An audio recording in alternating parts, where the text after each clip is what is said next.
Stephen Nico here with Justin. We're going to go over some how to apply Tai Chi. So last thing I talked about was how Tai Chi does not work, and I said wrong. It does. You're just doing it incorrectly. What I mean by that is you have to extract the moves from Tai Chi. This is how we're going to do it. I'm going to show you a simple deflect, parry, and punch in the form, and then I'm going to have Justin strike at me so you guys can see what works and what does not work. So first, let me demonstrate real quick without you. I'm going to do the form. So this is deflect, parry, and punch, and then I'm going to have Justin throw some punches. So the movement is like this. I come around, deflect, and punch.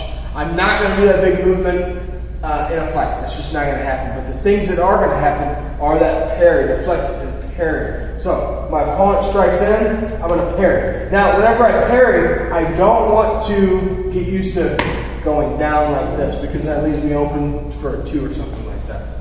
So we need to think of our parry as a very small circle from our waist. When we're doing Tai Chi, we have these big circles, and they prepare us to be able to do small circles. So how are we going to link our application into attacks and strikes? So watch, when he parries, I'm going to utilize that to strike.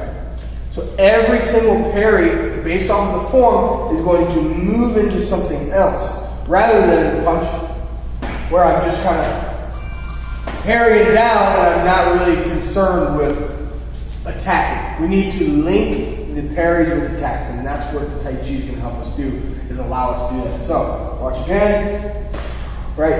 And that's just showing that I have the ability to attack and move in. To slow it down real quick. So what you guys are seeing is not me doing this and pushing it down. All right? I'm not committing to that. I am only deviating it from my face because he wants to attack me. This is the application. Down, around to punch, or it could even be a straight punch. So, just like that, right? It can be a straight punch, but it's linked to something else. You have to be able to link your strikes and your parries into something. So now we need to learn how to protect ourselves. We know the opponent is going to strike us. That's what I want to get across. With Tai Chi, we are about preservation. But the thing about combat is closing the gap and understanding how to protect ourselves with guards, with parries, with deflects, things like that. So when my opponent punches in, I don't want to go out to them. Go ahead. I don't want to go out to them. This is the unknown. This is the known. What I mean by that is now if he strikes me, I know I can protect myself by keeping my energy in. If my energy is out and he fakes, all right, go ahead and fake. And he fakes, I've overcommitted to one spot. And then I get crossed or get something happen, and I don't like that because I'm going to get hit. And that's the nature of the beast. You're going to get hit. So I also want to throw that out there. If you're going to spar, I don't think you're going to be the ultimate Tai Chi master and not get touched. You're going to get punched, you're going to get kicked, you're going to get hit. You should get punched, kicked, and hit to understand what it feels like. I just want to throw that out there. Secondly, so whenever I have my guard up, boom, I don't want to overcommit because I want this to be loose. I don't want the punch. I don't want this to be super tight to where now I'm getting skittish. Okay? So everything needs to be loose, and that's where that Tai Chi comes in, where I'm very loose punch. So, boom, I'm very loose, and I can go back to my fighting stance after that.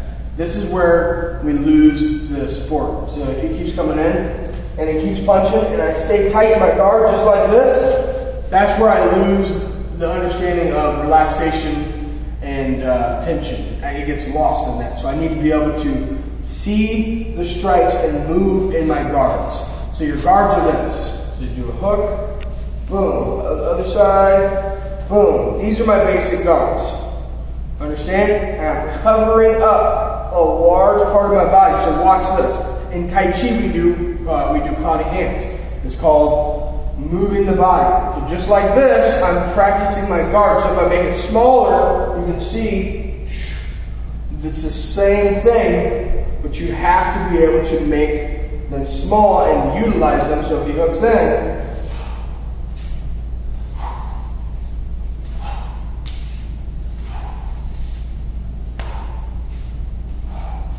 so now that I showed you that, I do have to add the strike in there because understanding that getting hit causes for retaliation. You should should never allow someone to hit you without retaliation, ever. So whenever the punch comes in, I want to counter with the strike at the same time, closing the distance. So now watch this. Boom. Closing the distance. Here is the common mistake that I don't see, or that I see a lot actually. And this is what I want to correct. So watch this. You hooks, and that's it. That's not how it's going to go.